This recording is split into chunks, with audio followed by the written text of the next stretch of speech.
update on the royals. Downing Street says that the King will hold weekly phone conversations with the Prime Minister.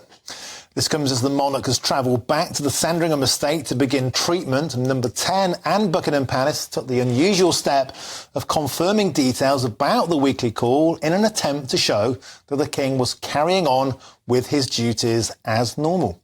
Today, Prince William returned to royal duty after his wife's abdominal operation by conducting an investiture at Windsor Castle. And meanwhile, Prince Harry is on his lonely way back to America after his flying visit to the UK to see his father for all of 45 minutes.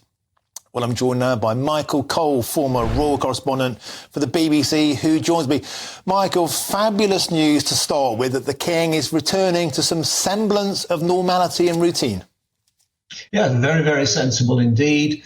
He's obviously come up here to Norfolk to get away from it all. It's very important during the treatment of cancer that there is no contact with people outside the immediate family circle because infection is deadly in circumstances like that. And of course, when we think about Prince Harry, it's difficult to see what he's accomplished apart from collecting 11,000 air miles for a 45-minute meeting yesterday at Clarence House, which could have been done on the telephone or by speaking to his father like I am speaking to you in vision right now. And of course, when royal men meet each other, it's customary to greet each other by kissing each other on the cheek. Well, that would have been absolutely impossible because Prince Harry had just come off an aeroplane, 11 hours in a pressurized cigar tube at 35,000 feet, breathing the same air as 250 other people. For him to actually have hugged his father or kissed his father on the cheek would have been a complete and utter no-no. So it's difficult to see why he came and indeed why he's gone. Certainly what he hasn't been doing is speaking to his brother, who we saw admirably carrying out his royal duties today at an investiture at Windsor Castle. The contrast between the two brothers grows ever wider.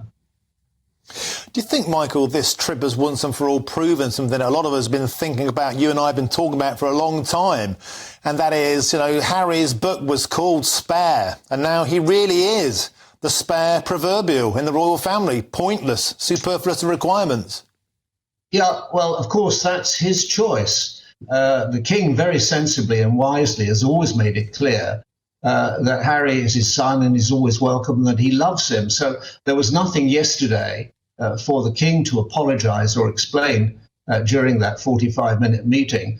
But I wonder if Harry took some steps, at least some steps, to mend the fences and to start apologising, because there's an awful lot to apologise. Very hurtful, very cruel allegations against not just the King, but who he said was uncaring and unemotionally involved, and also Queen Camilla and the Princess of Wales, Catherine, who now, of course, is recovering from her abdominal surgery, and our thoughts will go with her. So there's a lot to be done. Whether there's ever going to be a possibility of a reconciliation with his brother, I would rather doubt it at the moment. I think in the epic words of Muhammad Ali in another context, there are two chances of that, slim and none. And I think that's how it's going to continue until there's a very big change of heart at the Camelot in California, where they should really actually be looking at themselves, that it's taken a crisis like this, and it is a crisis within the royal family, the declaration of this cancer condition for the King.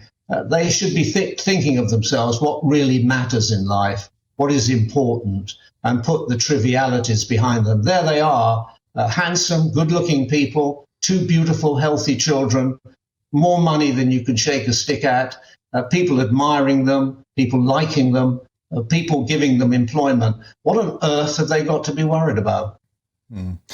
Yeah, Michael Cole, I think you've hit the nail on the head. A lot of people watching this will just think, stop all the navel gazing, stop with the vanity, with the narcissism, and actually be a son, actually do the right thing for the first time in a long time. Michael Cole, former royal correspondent for the BBC, thank you very much.